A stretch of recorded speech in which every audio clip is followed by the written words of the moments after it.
अचानक से 10 साल पहले एक गेट प्रकट हुआ जिसको बोला जाता है डंजियन, जो दूसरे डायमेंशन को हमारी दुनिया से कनेक्ट करता है। और इन डंजियंस के दूसरे पार रहते हैं मॉन्स्टर, कुछ ऐसे भयानक मॉन्स्टर जिनसे हर कोई नहीं लड़ सकता, जिनके ऊपर कोई मिलिट्री का वेपन काम नहीं करता, बट उनसे कुछ लोग ही लड़ पाते हैं, जिनको बोला जाता है हंटर्स। और इन हंटर्स को ABCDE ऐसे करके कैटेगरीज में बांटा गया है। तो मैं आपको कहानी सुनाने वाला हूँ संग जिन वू की, जो कि सबसे वीकेस्ट हंटर है उस दुनिया का, E रैंक का हंटर। तो ये कहानी होने वाली है सियोल, साउथ कोरिया के एक E रैंक हंटर जिसका नाम है संग जिन वू, जो कि इस स्टोरी का मेन प्रोटैगनिस्ट है। संग जिन वू एक हंटर है जो कि डंजियंस में से निकले हुए मॉन्स्टर को मारता है। बट दिक्कत की बात यह है कि मेरे को अपने 1000 सब्सक्राइबर पूरे करने हैं एंड आप लोग मेरे चैनल को सब्सक्राइब नहीं कर रहे, तो प्लीज यार जाके चैनल को सब्सक्राइब कर दो। Now back to the video. Sung Jin वू इसमें अपने बारे में बता रहा है कि वो अपने आप को खुद को हंटर बोलने से शर्माता है क्योंकि वो बहुत ज्यादा कमजोर है एंड वो आज तक जितनी बार भी डंजियंस में गया मॉन्स्टर्स को मारने के लिए, तब उसको कोई ना कोई चोट लग जाती है एंड कई बार तो उसने ऐसा भी महसूस किया जैसे कि उसकी मौत बिल्कुल उसके सामने ही खड़ी हुई हो, एक ऐसी जॉब जहाँ पे तुम्हारी जिंदगी दाव पे हो। और संग जिन वू ये इसलिए भी नहीं कर रहा क्योंकि वो चाहता है इस चीज को,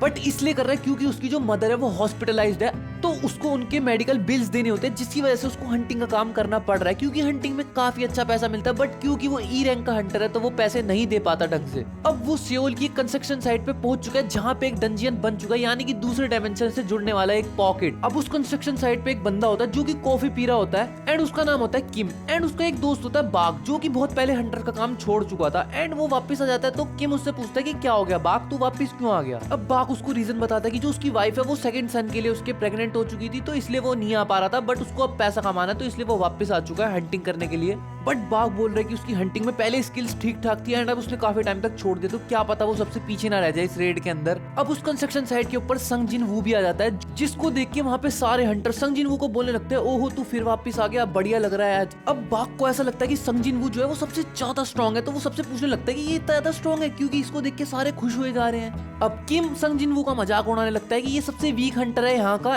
एंड वो जितनी बार भी डंजियंस में गया वो खुद E रैंक हंटर होने के बावजूद भी E रैंक के डंजियन से ही पिट के आ जाता है वापस। अब संग जिन वू भी इन लोगों की बातें सुन लेता है एंड बट वो इनको इग्नोर कर देता है। संग जिन वू भी कॉफी शॉप पे जाता है, बट वहाँ पे कॉफी खत्म हो चुकी है, तो उसको ऐसा लगता है कि उसका बैड लक अभी से ही स्टार्ट हो चुका है। अब वहाँ पे मिस्टर जूही भी होती है जो कि रेडियो अटेंड करने के लिए आई होती है डंजियंस के अंदर जाने के लिए एंड वो संग जिन वू की बहुत अच्छी दोस्त होती है, तो वो एकदम से संग जिन वू को चोट में लगा हुआ देख के संग जिन वू के ऊपर चिल्लाने लगती है कि तुम्हें ये चोट कैसे लग गई, जिसके बाद संग जिन वू उसको बताता है कि वो एक E रैंक डंजियन में गया था एंड उसके साथ काफी सारे हंटर्स भी थे, बट हुआ क्या वो सारे के सारे जो हंटर्स थे वो E रैंक से ऊपर गए थे, तो उनको लगा कि हीलर ले जाने की हमें कोई जरूरत नहीं है क्योंकि ये तो सिर्फ एक E रैंक की डंजियन है। लेकिन संग जिन वू वहाँ पे भी डैमेज होके आ गया एंड उसको हॉस्पिटलाइज तक होना पड़ गया, ये भी बताया उसने। बट अब वो बताता है कि वो बिल्कुल ठीक है एंड क्योंकि रेड का टाइम हो चुका है तो वो लोग वहां जाने की प्रिपेयर कर रहे हैं। अब सारे के सारे हंटर्स उस साइड पे कलेक्ट होना चालू कर देते हैं एंड जहाँ पे इस रेड के लीडर होने वाले मिस्टर सॉन्ग जो कि इन सभी हंटर्स में से सबसे हाई रैंक के, तो किसी को उनसे कोई दिक्कत नहीं है अगर वो लीडर बने तो।